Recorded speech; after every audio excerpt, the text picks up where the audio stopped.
Hello, my name is John Knox, and for my informative speech, I'm going to discuss the Low Country Boil. So, pretty much what it is, it's just a big southern dish that is just so good to have for group events. Like, you can have it at family reunions, parties, church gatherings, cookouts. It's just a great way to have people come together, have a good conversation, good food. Everyone's always happy when they're eating and not hungry anymore.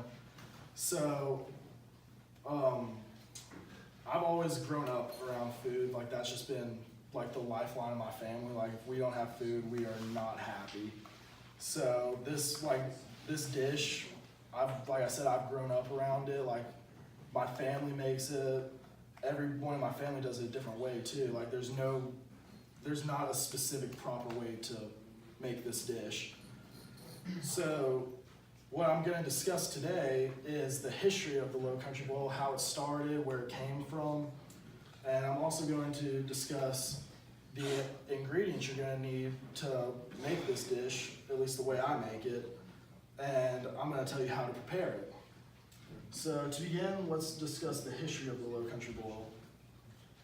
So when it first started, it was called the Beaufort stew, and the man who made it for the first time was in the National Guard, and he made it for 100 soldiers one night because they were all just together, they needed something to eat, and he decided he was going to combine all these different kinds of foods together into a stew of some kind.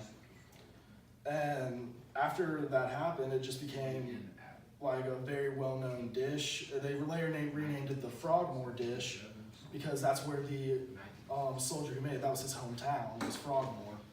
So they renamed it Frogmore Stew in honor of him. Now it's called the Low Country Boil because where he first made it were the Low Countries in South Carolina, over by the coast. Now that we've discussed the history, we're going to move on to the ingredients. So one of the biggest ingredients you'll need is shrimp. If you can get fresh shrimp, that's as best as you can get.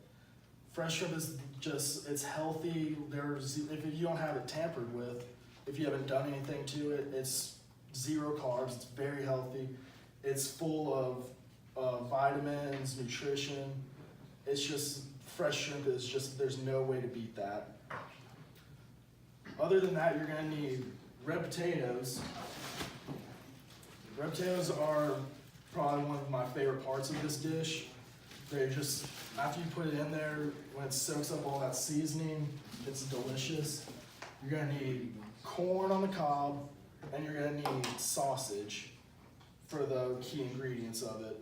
Depending on what kind of sausage you're gonna use, it just depends on your taste. Like, you can get Cajun sausage, you can get original sausage, Italian sausage. It's all depending on what taste you're looking for. All right, so other than, those are like the main foods that we were going to talk about, but you're also going to need the seasoning involved, which is Old Bay seasoning. And Old Bay is just, it gives it a really good flavor, and you just pour that into it all before you start, and it's a huge difference in the overall taste of the dish. Now that we know what we need, let's discuss how we're going to prepare it. So to start, you need a very large pot. About 3.5 quarts is what I use. Is it quarts? Yes. And and so you fill it about halfway with water, and then you pour just a standard normal size thing of Old Bay seasoning. You just pour the whole thing in, and like before you do that, if you're unsure like how much of it you want, you can always add more. So like put in less than you think, and then you can just add on to it later. It's not the end of the world if you don't start off with the exact amount. So the first thing that you're gonna put in is, well, first you gotta make sure it's boiling. You put in the water, seasoning, and then you start boiling it. Once it's boiled, you're gonna start with the red potatoes. So the red potatoes are very important when you're preparing it because you don't want them to be too big in chunks. Because, I mean, this needs to be like pretty easy to eat for people. So what you're gonna do is you're gonna cut once down the middle and once on the sides, so it allows 4 pieces, and this also allows the seasoning to soak into like every part of the potato that you're gonna taste.